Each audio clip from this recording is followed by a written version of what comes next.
My name is Heather Way, and on behalf of the UT Opportunity Forum, and together with our co-presenter Housing Works, I'd like to welcome all of you here to our forum today on housing plus transit, getting on track in Austin. This event was put together very quickly and on a shoestring budget. As members of the Opportunity Forum, as we were watching the community dialogue taking place around transit, but we're recognizing that there was very little dialogue taking place on the important intersection between housing and transit, and particularly affordable housing and transit. And so we're especially excited today to be able to offer this forum to talk about the connection between these two very important community issues. And we're also thrilled to have Shelley Patricia here today to be our keynote speaker. Thanks, Shelley, for coming. We'll introduce her after Liz Mueller's talk. I want to thank our co-sponsors today who are listed up on the screen here. Housing Works, Center for Politics and Governance, Livable City, Capital Metro, the City of Austin, and Imagine Austin, the Congress for New Urbanism Austin chapter. And at the last minute, we realized we didn't have money to cover coffee and bagels, and the Austin Board Realtor stepped in, and so you can thank them for those of you who have your coffee fix. We realized we can't give people coffee. We're asking them to be here on a Friday morning at 8 a.m. I want to thank our steering committee, those who've made this event possible: Manny DeMaio with Housing Works, Sherry Greenberg with LBJ School, Julie Montgomery with the LBJ School, and Liz Mueller with the School of Architecture. Three quick announcements before I hand things off to Liz Mueller. First of all, the event is being videotaped, so during the Q&A, don't say anything that would embarrass your mother. It'll all be posted on the Opportunity Forum website in the coming weeks as soon as we can get that up there. And on that note, this event has been over capacity for several weeks, and I'm expecting more and more people to be trickling in throughout the morning. And so if you didn't register and you snuck in and you know who you are, if you can maybe make there's room for people coming in.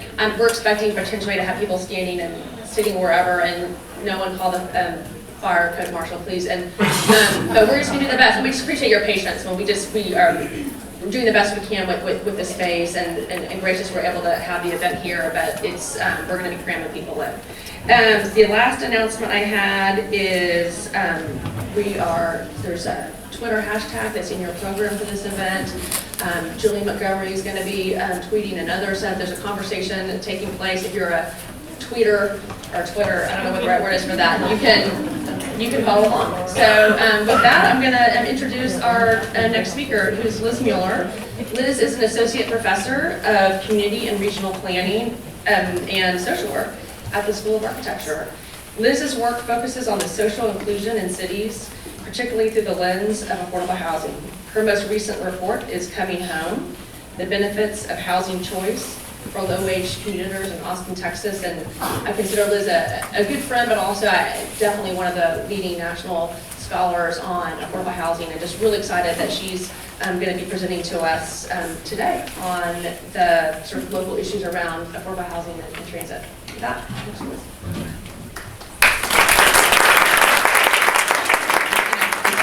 Here around the corner to pull up my presentation.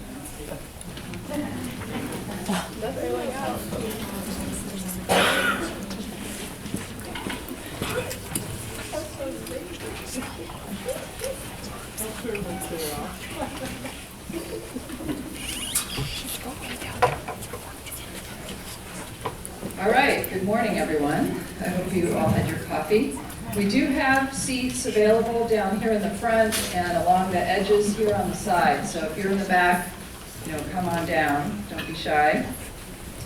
So I'm going to try and give us a bit of background to frame our discussion today, moving forward. And just to give you an overview of what I'm going to be talking about, I'm going to talk a little bit about the character of change in our region, the pace of change, the shifting demographics, and the ones particularly with implications for our housing needs, how the economic structure of our job market shapes the income profile that underlies those needs.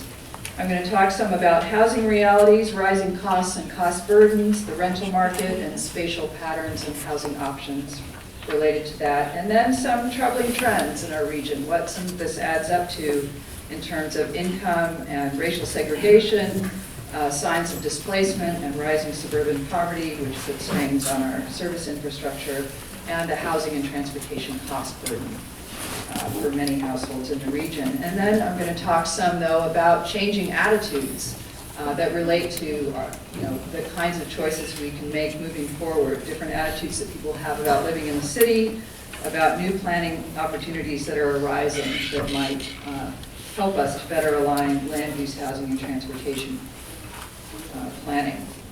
So first, the pace of growth, I think everyone's quite aware. Austin has grown very quickly. We are now officially a big city. We have changed from 1970 until this year. We've doubled in population, roughly 2.5 times. There's just been this tremendous increase. This is the city population, by the way. In 2013, we were the fastest growing city, and our annual growth rate was actually kind of low for us at only 2.5%. We've had faster rates than that.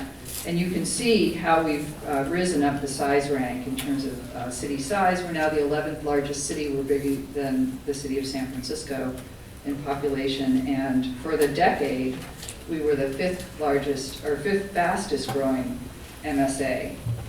So, and this picture on the right is actually 10 years out of date. This is from Ryan Robinson, city demographer, who has such great maps on his website. But you can see how small we were in 1970 in that center portion and how we've expanded out. And if we had the last 10 years, we would see a lot more growth around those edges, northeast, northwest, and along the southern edge of the city. So, looking at some of the demographic realities and trends that are particularly important for us, I've put here the composition of particular groups in the city and in the region, and then also demographic projections about what share of regional growth these groups will be. And this is from research that Chris Nelson at the University of Utah did. In the city we have, and some of these are important because they really suggest that we need a much greater diversity of housing types to accommodate the households in our city, in our region, and they have implications for thinking about who's in our city, who can be in our city, and what problems we're having, where do we see changes. So we have, within the city, households with children are only 28.5% of households, and that's below the share in the metropolitan area.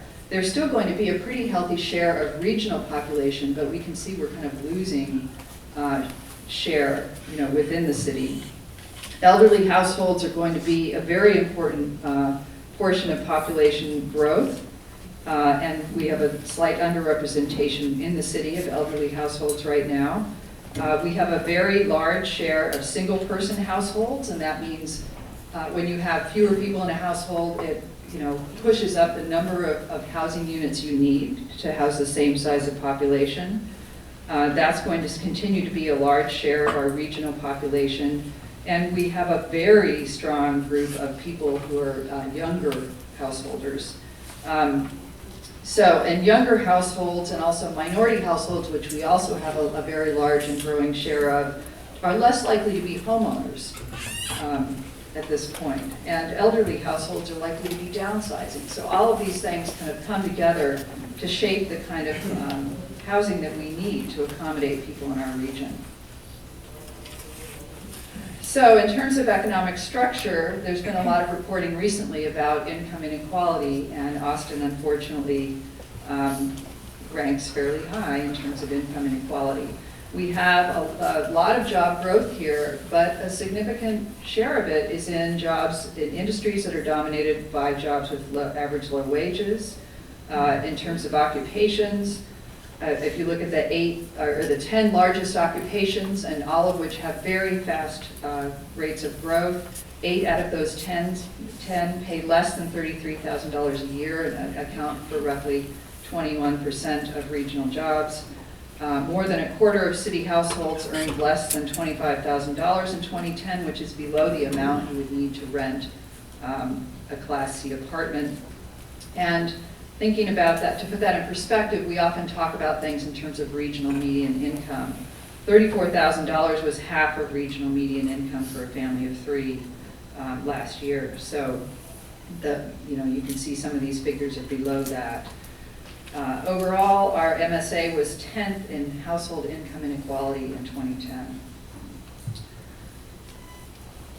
And then in terms of housing costs, you can see, we did not have the same bubble that the rest of the country did in prices. You can see that big hump there, the red, that is the home prices in the rest of the country. Instead, we had a more slow but steady rise, and you can see, though, in recent years we've had a bit of a spike.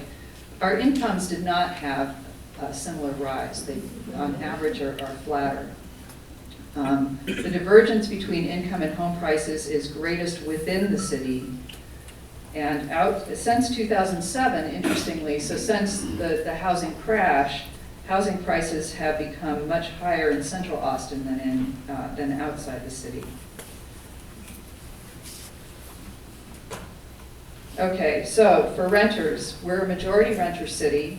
55% of households are renter households. We are the most expensive rental market in the state of Texas.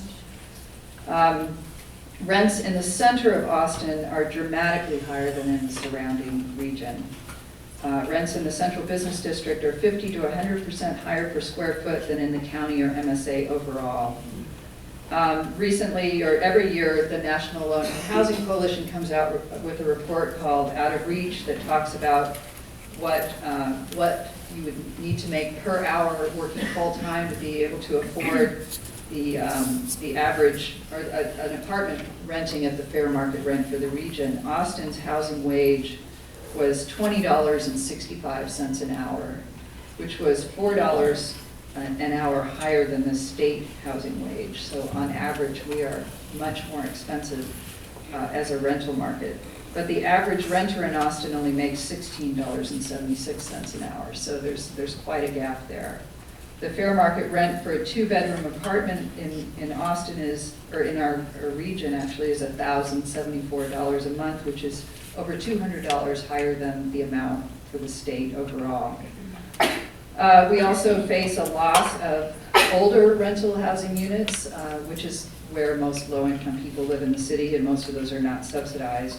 We did a housing market study in 2009 looking at the state of our housing market and where the gaps were, that found that we had a gap of around 38,000 rental units for low-income households. We're in the process of having a new study done, and I'm sure that gap will rise. This figure is showing what the difference is between different parts of the city in terms of rents. So this is another important part of our puzzle, is the sort of income divisions that are emerging. Okay, so spatial consequences, as I said, these income divisions are emerging. I tried to limit how many images I show you, but one of the most compelling ones I've seen is an image that Ryan Robinson put together that shows the average increase in the value of single-family homes by zip code. And the most recent one he did for 2007 to 12 showed that for the zip code 78702, which is kind of central East Austin, the area that was historically a segregated area of town, the increase has been the greatest. It was over 200%, and in an earlier map he did for the early part of the 2000s, it was 100%. We have we have a significant group of long-term homeowners who paid off their mortgages in town who have low incomes. Over 15% of our homeowners make less than $35,000 a year. And we also have a chunk of homeowners who don't have a mortgage anymore, who are still paying more than 30% of their income towards their housing costs, which in that case is their property taxes. So that's, there's a lot of pressure on certain parts of town. We've seen at the same time an increase in suburban poverty. A report was put out by the Brookings Foundation a few years ago, and our increase was 143% over the period 2000 to 2011. There's been quite a big rise coming during the same period in the number of low-income school children in suburban schools. And this creates also very great difficulty for lower-income households living in suburbs because of poor transit access and the difficulty then reaching jobs, which I'll get back to later. As I said, we have a lot of low-income households that live in these older apartments, and you know, it's not hard to figure out where some of these are and see which ones might be at risk. And I recently, with a student, we developed a model for trying to predict where buildings that are currently home to low-income renters are that are likely to flip because of changes in land value relative to the value of properties. And this is, I don't want you to get too closely with this map, but we're currently doing this mapping for the whole city as a way to help neighborhood housing and others think about how to strategically plan for this, or think about where we should be acquiring buildings to keep them affordable. Okay, so troubling trends, rising income segregation. I mean, we've talked for years about racial segregation and the racial divide, east-west divide in our region.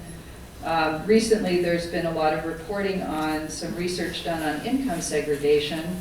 And this map is from research done by Charles Murray, who's famous for other more controversial work. But this map is showing us areas of town that he's coded as either having the highest income and education levels, which are the deep red areas, or the lowest combined income and education levels, which are the deep purple areas.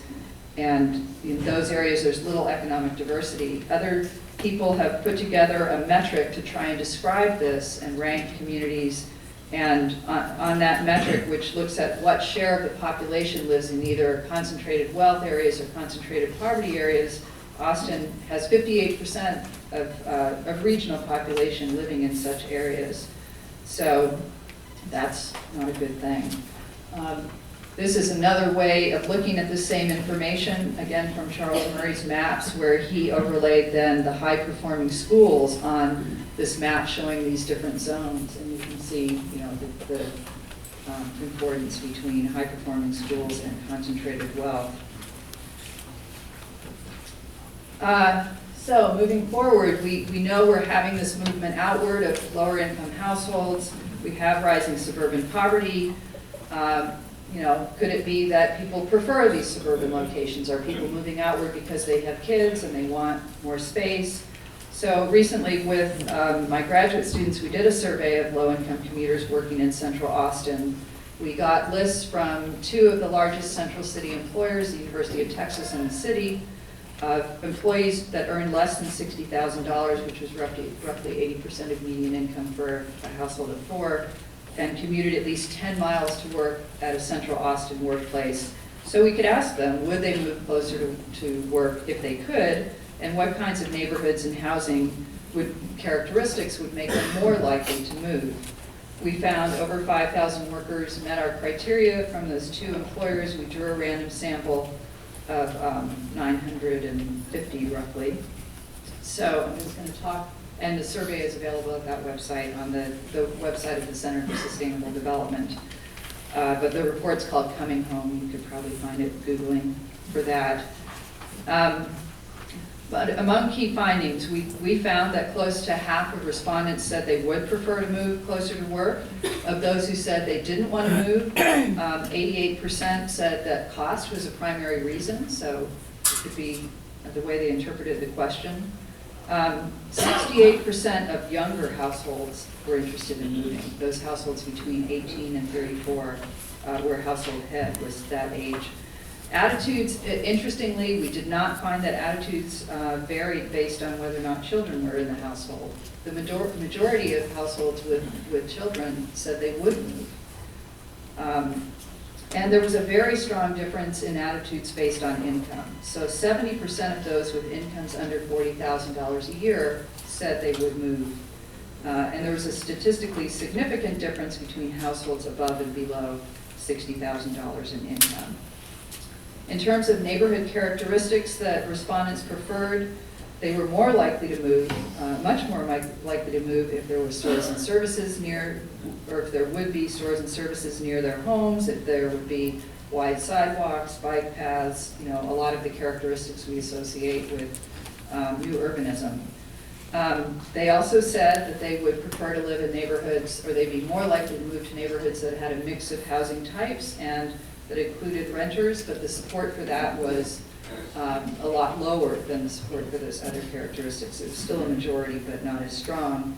And then the paradox, there was also very strong support. They want to move to these areas that have mixed housing types, but they want to live in a single family house in such a neighborhood. So that's part of our challenge. Okay, so thinking about what would it mean to move closer to work? What could be some of the benefits? As context, I've given you some information here that comes from the HUD Location Affordability Index, which is a set of measures developed by HUD. If you go to their website, you can actually look for particular locations and see what, for different household types, what would be the share of income that you would need to spend on your housing and on your commuting. These figures are showing you for these household types for the region overall, what are the averages, just to give you a sense. So for a single worker, at 100% of median income for a one-person household size, which is $22,485, they spend 40% of their income on housing on average in the region, and 25% of their income on transportation. So together that would be 65% of their income. Now obviously where they live would alter this. If they live closer in, the income on housing is probably higher and commuting is lower, and the reverse for suburban areas. But in any case, on average, that leaves them very little per month for anything else. For a low-income household with 3 people in it and 1 commuter, so at half of median income for that household size, and both of these are renter households, they would be spending 56% of their income on housing and transportation. Again, not leaving very much for other needs. So in our survey, we looked, people who said they were willing to move, we asked them for their address, we asked them for their workplace address, we were able to calculate what their current commute is, and then we reallocated them, or we moved them to a location, one of the nodes in the Imagine Austin plan that's predicted to add a lot of residential housing. So we moved them to one of those, to one of 5 sites, based on the quadrant that's closest to where they live now, and calculated what the difference would be in their commute, and looked at 3 different scenarios to come up with potential cost savings. And at the low end, if they just continue to drive, but were now driving a lot less, they would, on average, save $4,370 a year, which is a big chunk of your income, especially for a lower income household. If at the higher end scenario, if they moved, switched to taking the bus and sold their commute car, they could save $9,231 a year. So you can see, that would be, in monthly terms, what that would contribute to what households have available for other needs. Would be quite significant. So moving forward, I think these are some of the things that we need to be thinking about, and I hope that we're going to be talking about today in our conversation. So how can we build on the findings of this survey regarding attitudes toward urban living? Sorry, I changed the slide at the last minute, so I have to read it. And the benefits to low-income households in particular, and how can we take advantage of the collaborations that we're developing between housing, land use, and transportation planning being explored in the implementation of Imagine Austin right now. How can we ensure that low-income households currently dependent on transit access can continue to live near transit as we craft our application for the next round of federal New Starts funding? And how can we address the divisions embedded in our development patterns in these processes? So that's my introduction, and I'm next going to introduce our keynote speaker. As Heather mentioned, Shelley Patisha is our speaker. Shelley was also a classmate of mine at Berkeley years ago. But she's better known now because she serves as the director. That's not her claim to fame, obviously. Serves as the director of the Urban Solutions Program at the Natural Resources Defense Council in their Washington, D.C. office. And I suspect that you start that division as well? Yes. She's a longtime partner of NRDC in multiple initiatives, including transportation policy reform, LEAD ND, and the creation of Smart Growth America. Prior to joining NRDC, she was Senior Advisor and Director of the Office of Sustainable Housing and Communities at the Department of Housing and Urban Development, and I think also the founding director of that office. So you can see she's an innovator Before joining HUD, she served as president and CEO of Reconnecting America, where she became a national leader for the reform of land use and transportation planning and policy with the goal of creating more sustainable and equitable development, particularly around transit stations. And prior to that, she served as executive director of the Congress for New Urbanism. As I said, she holds a Master of City Planning from the University of California at Berkeley and also a Bachelor of Arts from UC Santa Cruz. So welcome, Shelley.